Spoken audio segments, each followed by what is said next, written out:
Let's go.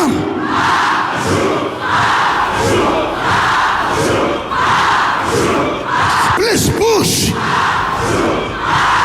Before Elisha died, he died. The king said, wake up. Elisha came back and told the king to shoot a bow. He shot little.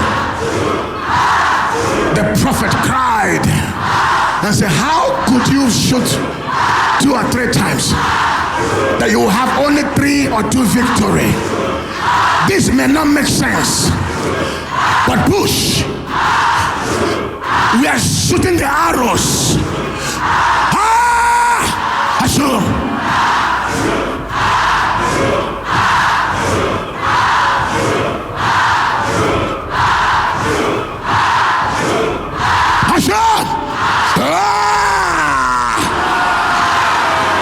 Can I hear fire?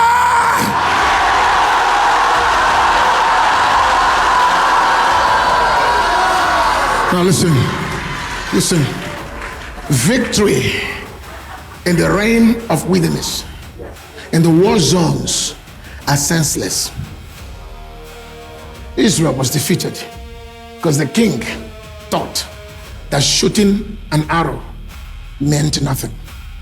The prophet had died because he was sick of his sickness. He got up. The king was crying, where is the prophet of our city? He woke up because there was a pending war. He said to him, shoot. He didn't tell him how many.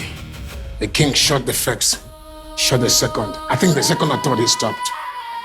The prophet woke up and cried. Say, how could you stop shooting at the number 2 or 3?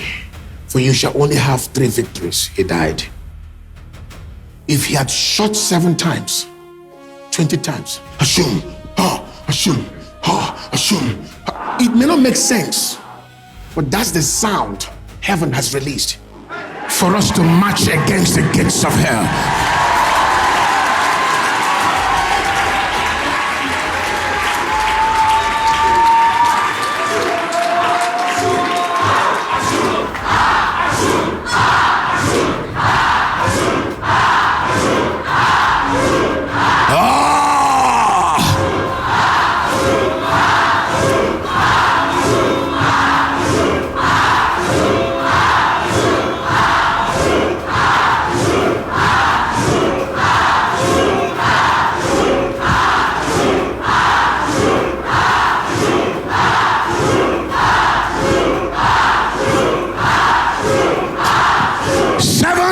Loudest fire!